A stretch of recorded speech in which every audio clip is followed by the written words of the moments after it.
Kenapa? Tanya Kinan tanpa ekspresi dan masih bergeming pada posisinya. Sakit, Ken. Cicit Lisa yang masih membungkuk dengan menekan perut bagian bawahnya. Kinan dapat melihat jelas kalau Lisa memang benar kesakitan. Wajah wanita itu nampak pucat, juga suara rintihan itu terdengar nyata. Dia pun melepas tangan Lisa yang mencengkeram lengannya kemudian hendak menuntun istrinya untuk masuk. Tapi Lisa tidak juga bergerak. Apa tidak bisa jalan sendiri?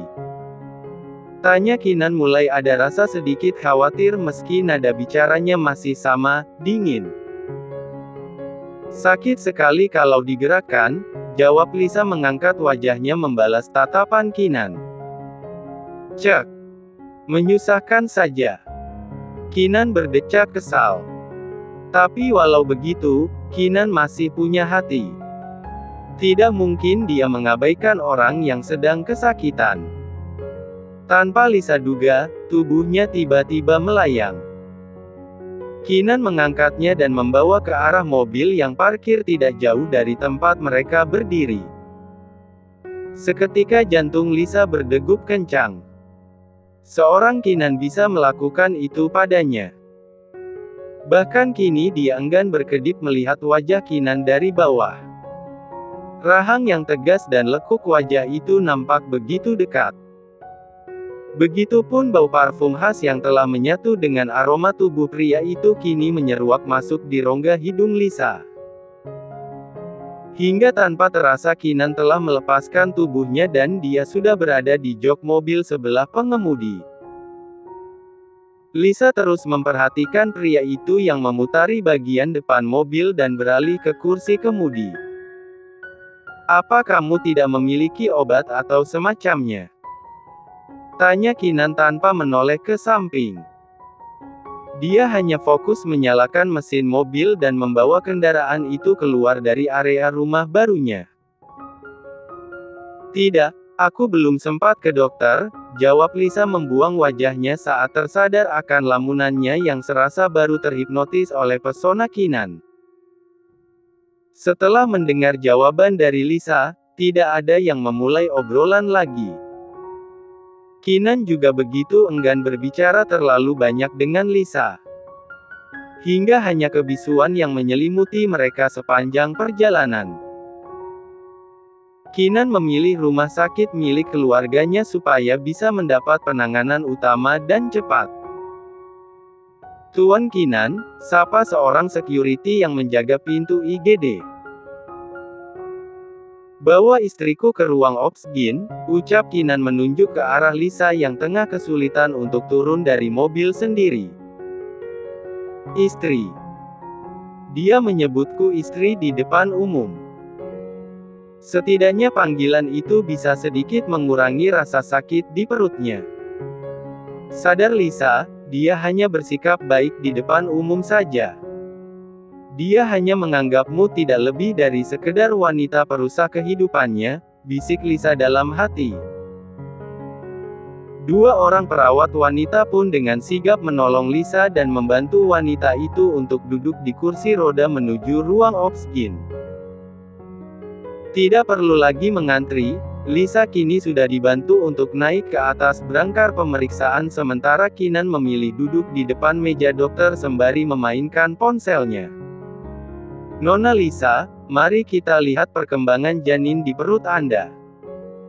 Seorang dokter wanita spesialis kandungan mulai menempelkan transduser pada bagian perut Lisa yang sudah dioles dengan gel khusus USG. Lisa sesekali melirik Kinan, pria itu benar-benar tidak tertarik dengan apa yang sedang terjadi di ruang oksigen itu. Dia asik dengan dunianya. Hingga dokter kini beralih pada alat perekam denyut jantung bayi. Ini adalah bunyi detak jantung janin yang sudah mulai berdenyut dengan teratur. Pertanda kondisinya baik-baik saja. Tidak terduga sama sekali, suara detak jantung janin yang terekam dari ultrasonografi seketika menyatu dengan hati Kinan. Ada getaran tersendiri di dadanya. Getaran yang jauh lebih indah dari sekedar orang yang tengah jatuh cinta.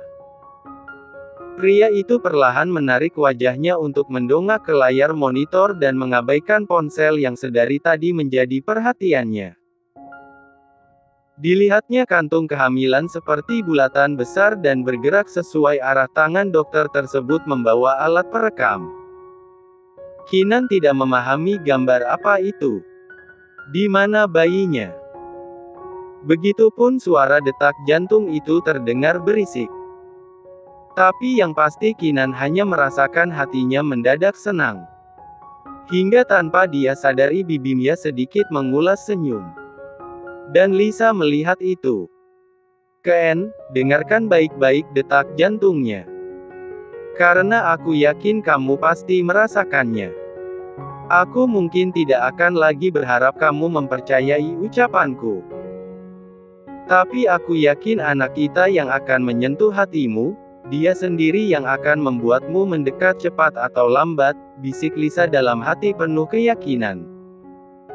Saya tahu, rasanya menjadi calon ibu sangat mendebarkan. Hingga sudah banyak mereka yang melakukan pemeriksaan sambil menangis haru.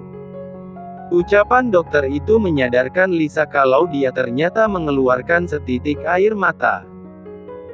Dengan cepat, Lisa pun mengusapnya lalu beranjak dari ranjang dengan dibantu oleh asisten dokter. Kondisi janin baik-baik saja. Hanya kondisi ibu yang kurang baik.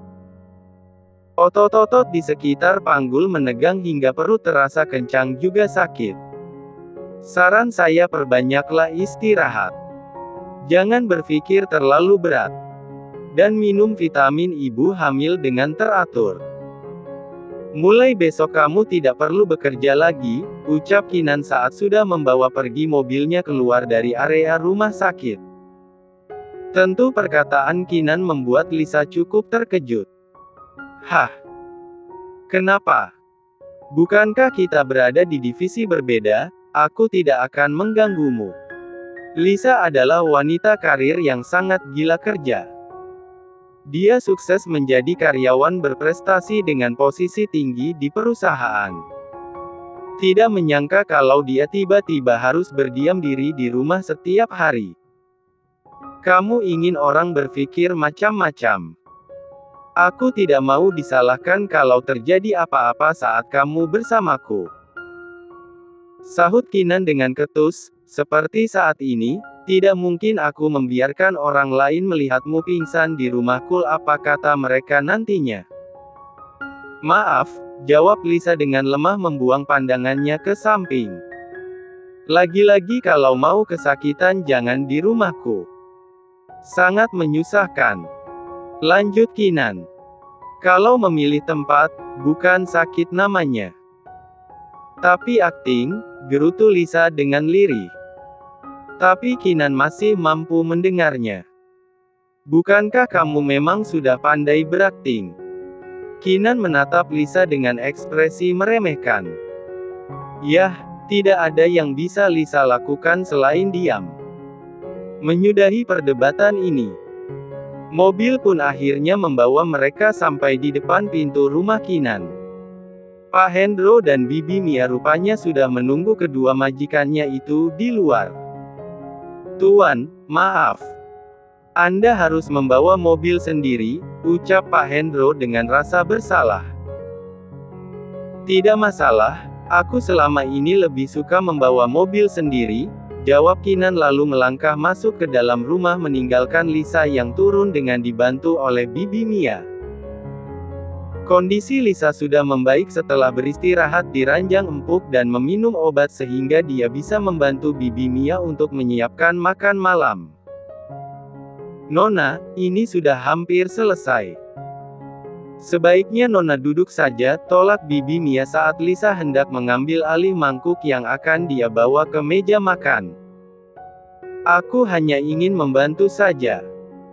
Kalau Nona sudah sehat betul, Bibi tidak akan melarangnya. Bibi juga memiliki anak perempuan. Saat dia hamil muda, Bibi melarangnya untuk berlelah-lelahan. Lisa akhirnya pasrah dan menuju ke meja makan melihat sang bibi menata semuanya sendiri. Sampai Kinan sudah datang dan turut bergabung. Tanpa diperintah, Lisa menyiapkan makanan di piring milik Kinan. Pria itu hanya pasrah saja karena dia sudah terbiasa dilayani seperti itu oleh ibunya di rumah. Tidak ada pembicaraan sama sekali. Hanya bunyi dentingan sendok yang saling bersahutan. Hingga seorang datang tanpa diundang. "Sayang," sapa Diana masuk begitu saja. Hal itu membuat Lisa cukup terkejut. Belum lagi Diana tanpa rasa malu sedikit pun memberi kecupan singkat di pipi mulus Kinan. Dada Lisa terbakar melihat Kinan tidak protes saat bibir beracun wanita itu menempel di pipinya. Belum lagi tangan Diana melingkar dengan santainya di bahu Kinan. "Untuk apa kamu ke sini? Tidak tahukah ini sudah malam?" tanya Lisa dengan ketus. "Justru karena sudah malam, untuk itu aku akan menginap di sini." "Boleh kan, sayang?" tanya Diana dengan manjanya menggelayut di bahu Kinan.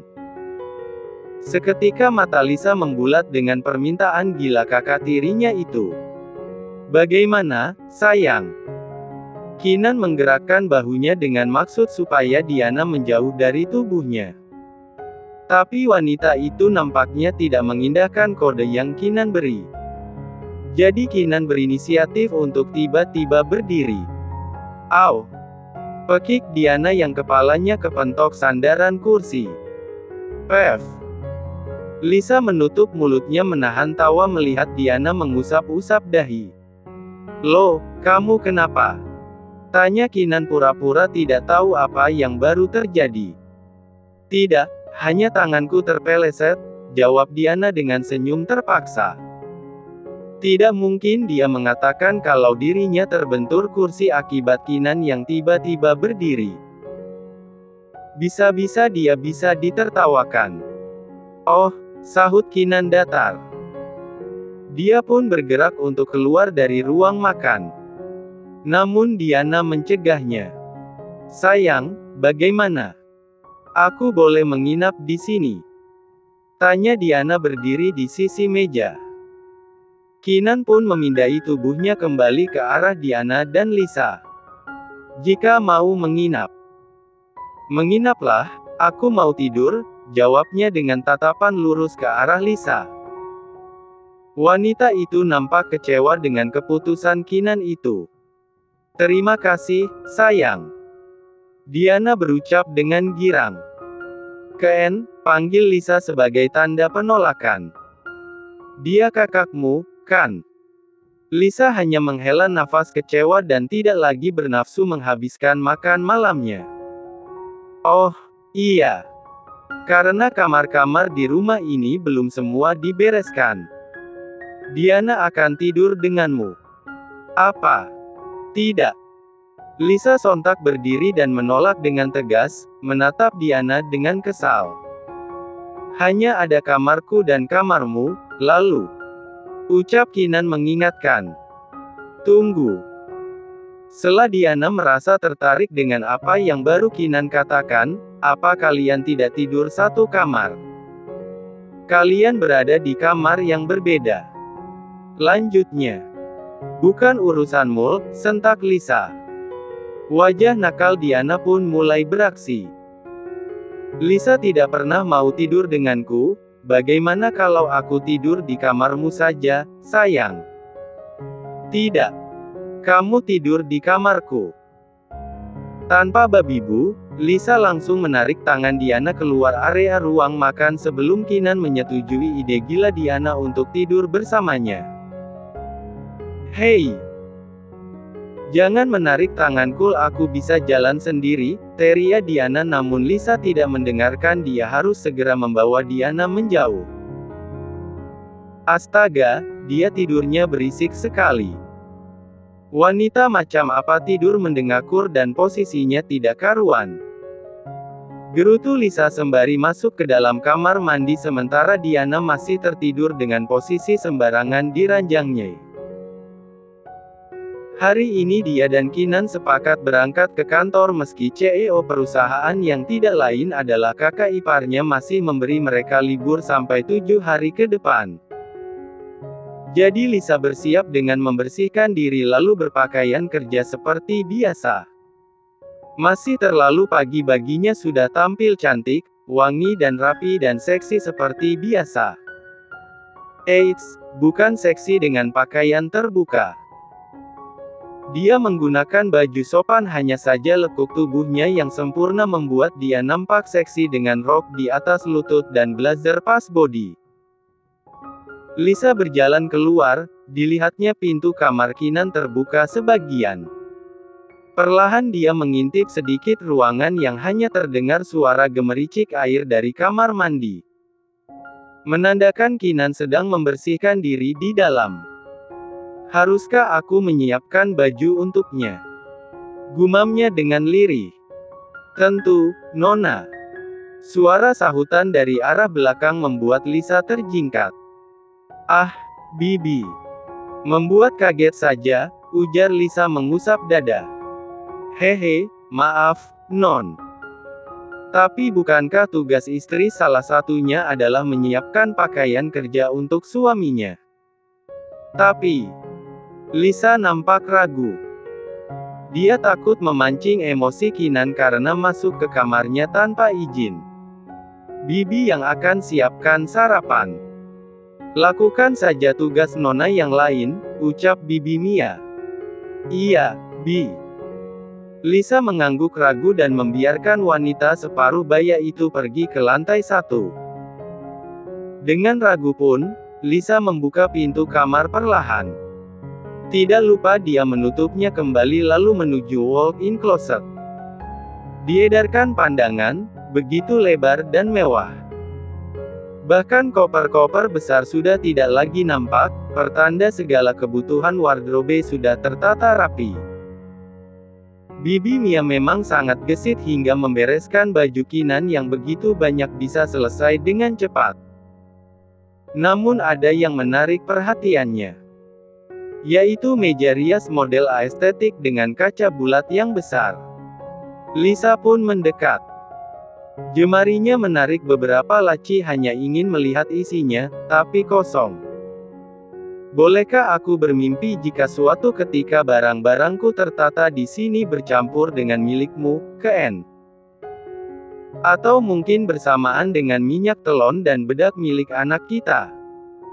Bisik Lisa lirih dengan mata mulai berkaca-kaca.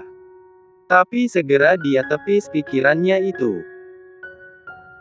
Lisa teringat akan rencananya masuk ke ruangan ini adalah untuk menyiapkan pakaian sebelum Kinan selesai mandi.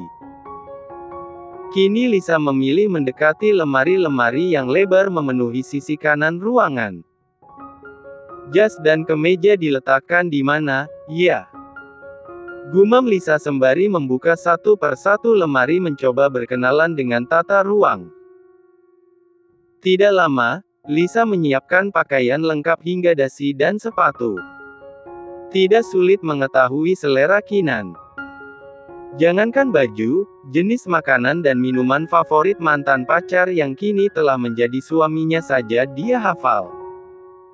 Set pakaian dengan warna senada dia letakkan begitu rapi di atas meja kabinet.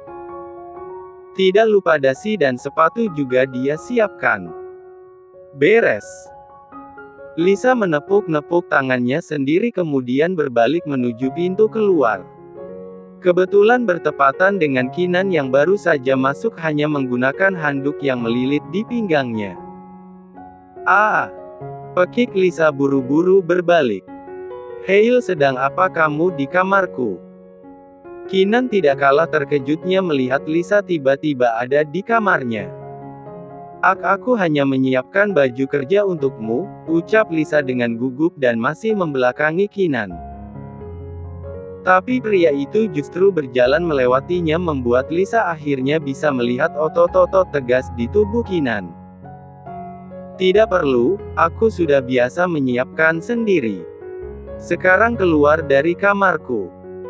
Aku tidak pernah suka barang-barangku disentuh oleh siapapun.